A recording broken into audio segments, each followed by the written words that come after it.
こんにちは、投稿主のヨウムです。この動画では、ドボルザークの新世界よりを解説します。おお、名曲ね。新世界とは、彼が晩年に滞在したアメリカを指します。この曲の特徴は、アメリカ民族音楽を取り入れていること。そして、新生活での活気、非日常が現れていることです。そのため、普段のドボルザークとはまた違った熱気があるのです。へえ、どんな心境だったのか気になるわね。それでは参りましょう。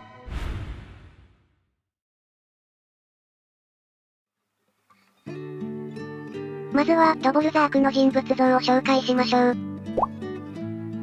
ドボルザークは19世紀半ばに活躍しました。ロマン派中期、自由で豊かな表現が魅力の時代です。人柄はとても温厚。家族愛が深く、愛妻アンナと6人の子宝に恵まれました。また、鉄道好きでもありました。あら、素敵な趣味ね。作曲で悩んだ時には、葉巻を1本加えて、汽車を見に散歩していました。戻ってくる頃には、すっかり上機嫌になっていたそうです。そんな素敵な彼の作風ですが、出身地のボヘミア民族音楽を取り入れています。ボヘミアは東欧、チェコの西部に位置します。この地域は昔から様々な民族が行き交い、スラブを中心とした民族音楽が発展したのです。また、金融詩人を通じて西洋音楽が持ち込まれ、さらにドイツ系貴族によって楽器の技術も伝わりました。このため、ボヘミア地方では、民族性と西洋の混ざった独特な音楽が発展したのです。これが彼の音楽性のルーツです。だから彼の曲を聴くと、郷里を懐かしむ感じがするのか。それでは、新世界よりの背景をお話ししましょう。確か、新生活での非日常と、アメリカ民族音楽が特徴だって言ってたわね。その通りです。順番に説明しますね。この曲は50代の晩年期に作られました。ヨーロッパで大成功を収めた彼は、ニューヨークにあるナショナル音楽院の校長として、熱烈なオファーを受けたのです。大出世じゃない。現地での生活はとても忙しく、何より彼は大都会の雰囲気に圧倒されました。随分環境が変わったのでしょうね。彼はこうした中で精力的に活動しました。週3日は作曲の授業、週2日はオーケストラの指導、さらに自身の作曲活動も合間に行いました。新世界よりが作曲されたのはこの忙しい日々の中でした。今ちょうどコタン町の新しい交響曲を書き上げた。私にとっては非常に大変だったが達成感がある。この作品は以前のものとは異なりややアメリカ風である。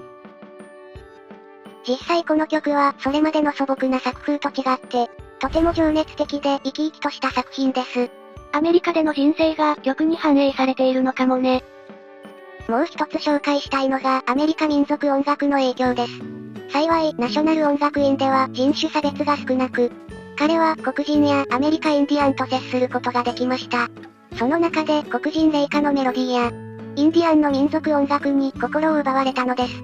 彼は、これらの音楽を、新世界よりに取り入れました。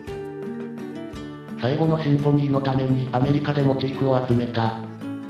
その中にはインディアンの歌も含まれている。一方、私はすでにチェコの音楽を携えており、これらで作った音楽は私の個性である。ドボルザークは西洋音楽を基礎としつつ、彼のルーツ、ボヘミア音楽やアメリカ民族音楽を融合させ、唯一無二の作品を作ったのです。この曲は新たな民族音楽との融合体なのね。ここまでの話をまとめると、こうなります。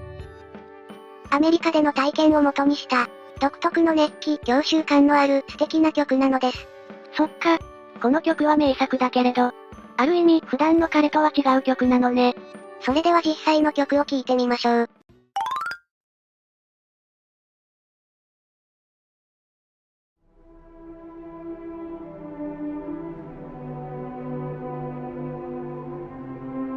第一楽章です。思いに沈むような旋律ね。まさに郷里を懐かしむようですね。下降音形、また、ビオラの半音が、色、を作っており、独特の憂いがあります。しかし、この助走はほどなく打ち破られます。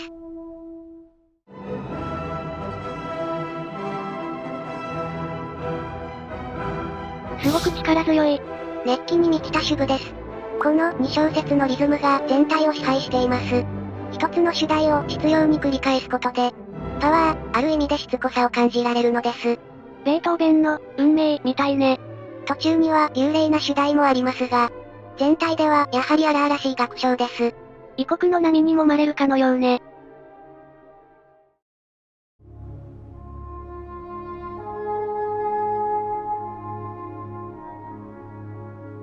第2楽章です。この旋律は知ってるわ。ハイアワサの歌、という、インディアンの英雄譚から着想した楽章です。日本では、家路という名前が付くこともありますが、作曲者の意思ではないのでご注意ください。どことなく懐かしさを覚えるわね。そうですね。故郷を懐かしみ、安らぎを求める。私はそんなイメージを持っています。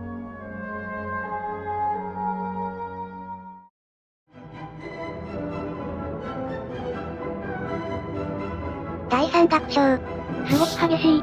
この楽章も、ハイアワサの歌からの着想です。祭りでインディアンたちが踊るシーンを表しています。まるで民族全体が方向を上げているようね。テンパニの強烈な打撃音もかっこいいですよね。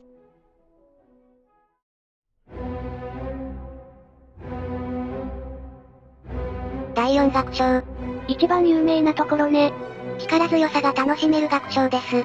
でも実は面白い部分もたくさんあります。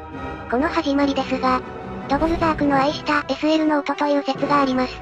言われてみれば確かに。途中で出てくる3連符も、機関車の動輪のイメージと言われますね。鉄道好きの個性が出ているのかも。また、この楽章は、これまでの楽章の主題を掛け合わせています。例えば、この後半部分、4楽章の第1主題の変形ですね。しかし、よく見ると、木管は2楽章の主題を吹いています。本当だ。さらに、バイオリンとチェロバスは、さっきの3楽章。その通りです。今までの楽章を掛け合わせて全体のつながりを強めているのです。改めてすごい作曲家ね。最後に紹介したいのはこの曲の終わりです。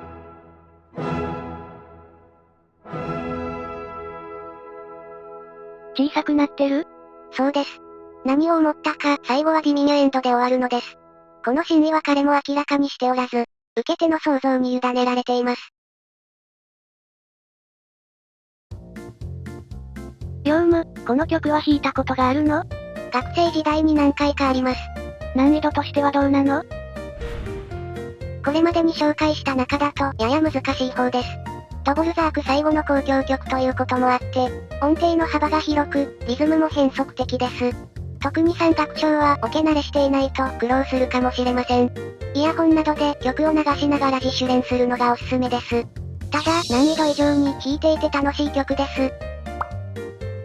ファーストはうっとりするようなメロディーが盛りだくさんです。セカンドにも様々な役割が与えられています。特定のメロディーを担当したり、分散和音の波を作ったり、セカンドがこれほどマルチに動くのはドボルザークならではです。いいわね、どちらのパートも良い経験になりそう。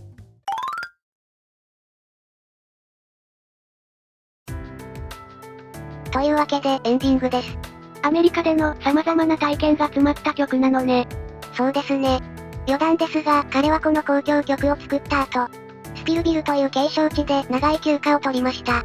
大都会での生活に疲れてしまったのかもしれませんね。それでは解説はここまでとします。